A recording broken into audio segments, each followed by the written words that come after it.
Welcome back to The Explainer. Today we are stepping right into the absolute peak of historical fantasy. We're going to explore a completely fan-crafted, highly anticipated cinematic pitch for a sequel to a totally legendary film. If you're a fan of ancient mysteries, sweeping massive narratives, and high-stakes adventure, well, you are in for a treat today. We're going to walk through this entire concept step by step to see exactly how it constructs a massive epic story.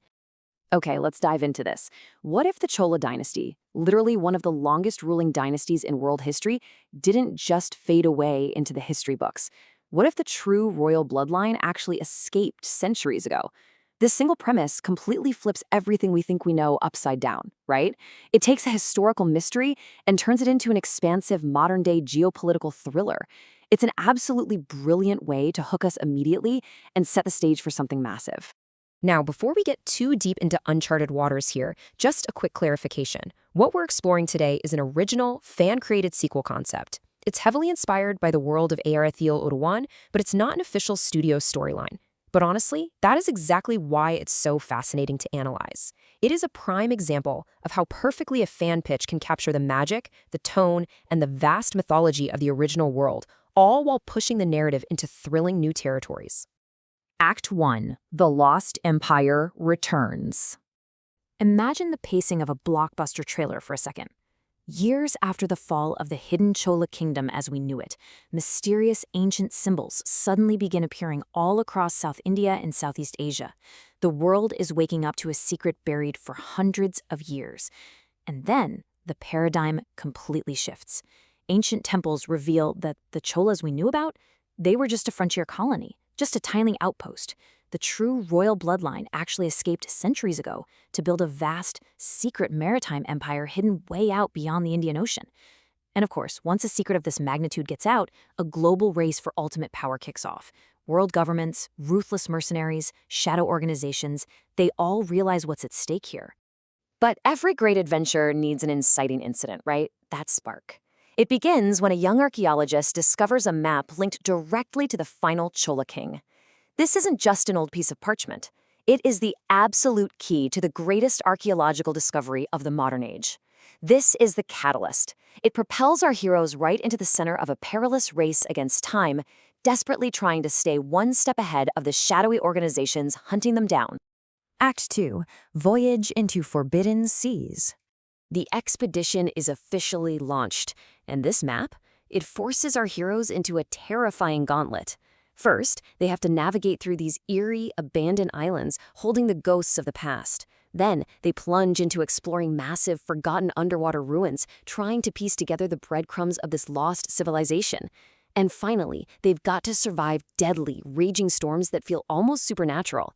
You can really picture the sensory experience here, can't you? The crashing waves, the pitch-black depths of the ocean, the sheer peril of navigating completely uncharted waters. And then comes the ultimate payoff. Our heroes don't just find dusty old relics, no way. They uncover ancient Chola technology and massive warships hidden entirely beneath the ocean. It is an absolute moment of awe. It proves that this empire didn't just survive. It adapted, it advanced, and it thrived for centuries in total secrecy beneath the waves. But, with great discovery comes great danger. Enter the forgotten weapon. While our heroes are just marveling at this technology, a ruthless antagonist is actively trying to awaken this specific device. Why? Because this weapon is capable of controlling entire naval fleets. It literally holds the power to reshape the entire hierarchy of world power. The stakes couldn't possibly be higher here. If the antagonist succeeds in turning this thing on, it's game over. Act 3. Rise of Phoenix Cholas. Here, the tone shifts completely from a harrowing survival journey to a moment of sweeping, epic discovery. Our expedition finally breaches the last barrier and reaches this breathtaking hidden city carved right into towering volcanic cliffs. But waiting for them inside is a deeply rooted societal clash. Tradition versus modernization. See, thousands of Chola descendants live here. They've preserved their culture for centuries, waiting for the prophecy of a returning heir. But time hasn't stood completely still. A massive civil war is erupting right now between factions that want to strictly maintain the old ways and those pushing to modernize. It brilliantly illustrates the core conflict and adds a super rich layer of political intrigue to the whole adventure. Act 4, the final naval clash. So all these brewing conflicts, the global mercenaries, the rival factions in the city, the ticking clock of the forgotten weapon, it all finally comes to a head. And it happens on an unbelievable scale. Just picture it. On one side, massive, ancient Chola warships slowly emerge from the mist. On the other side, heavily armed modern military forces and mercenaries are closing in fast on the hidden city. It's an incredible visual contrast, the absolute pinnacle of ancient engineering colliding head-to-head with modern firepower out on the open, stormy sea. It's an absolute clash of eras. We've got the grand scale of massive sea fortresses in a raging storm, mixed with the visceral, intense close-quarters combat of sword fights against modern weaponry. But it's not just empty action. There are deep, emotional sacrifices happening here that will ultimately determine the legacy of the Cholas. Amidst all this chaos, our protagonist is tasked with the impossible. They must somehow unite the rival factions within the hidden empire before the antagonist unleashes that ancient weapon and destroys them all. Section 5. Why this sequel works. Let's bring the pacing down for just a second to reflect on the resolution. Ultimately, after the storm clears, we arrive at a surprisingly poignant conclusion. The hidden empire is finally revealed to the world. But instead of using their advanced fleets to conquer, the surviving Cholas make a completely different choice.